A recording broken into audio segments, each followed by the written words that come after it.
Флагманские модели смартфонов за десятки тысяч рублей позволить могут себе далеко не многие. Да и та функциональность, которая сопутствует флагманам, прямо скажем, не всегда и не всем нужна. Словом, наша задача рассказать вам о том, что лучше купить, если бюджет ограничен, а смартфон все же нужен.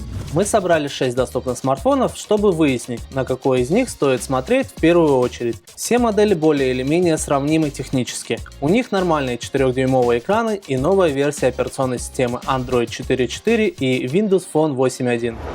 Искать самый красивый смартфон в сравнении мы не будем.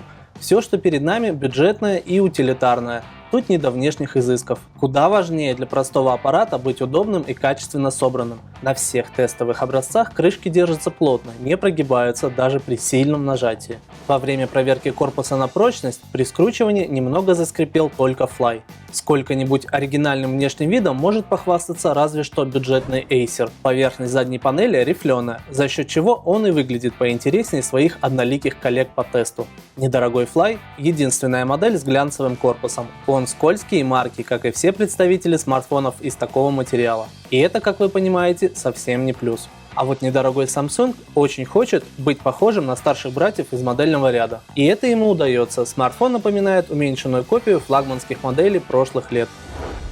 Когда речь идет о доступных моделях, обычно жертвуют качеством экрана. Поэтому, на наш взгляд, этот параметр выходит на первый план. Итак, размеры экранов всех смартфонов совпадают. Тут по 4 дюйма.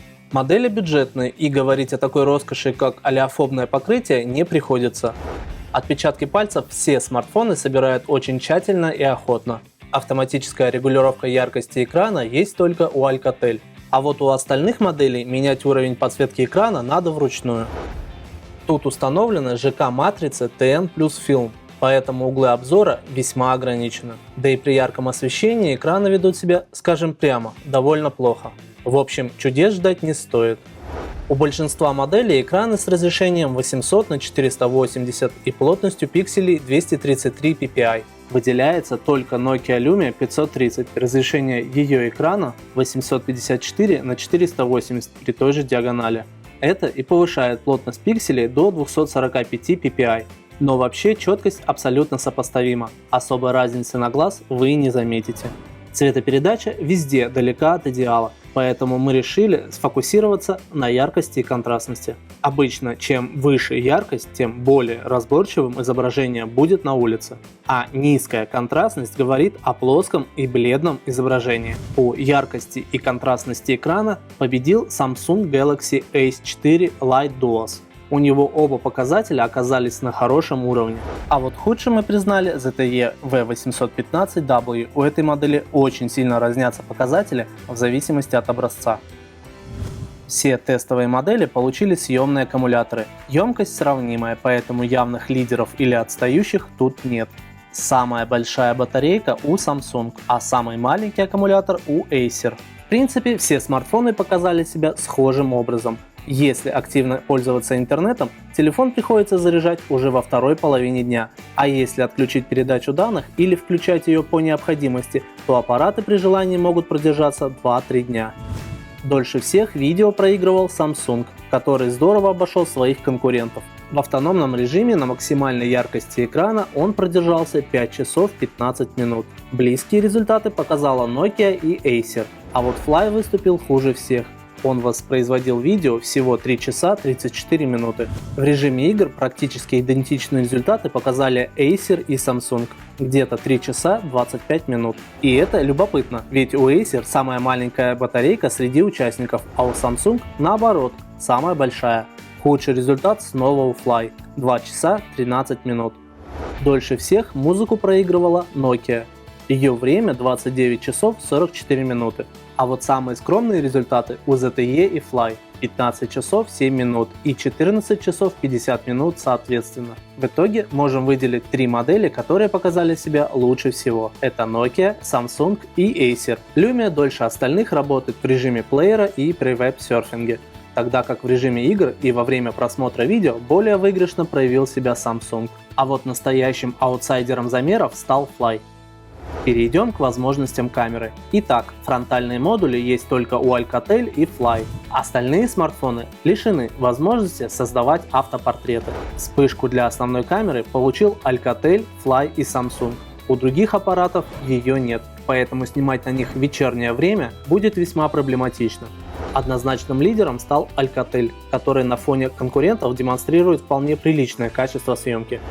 По качеству звука в наушниках и громкости динамика лучше стала Nokia Lumia 530, а по качеству приема сигнала все аппараты более или менее сравнимы.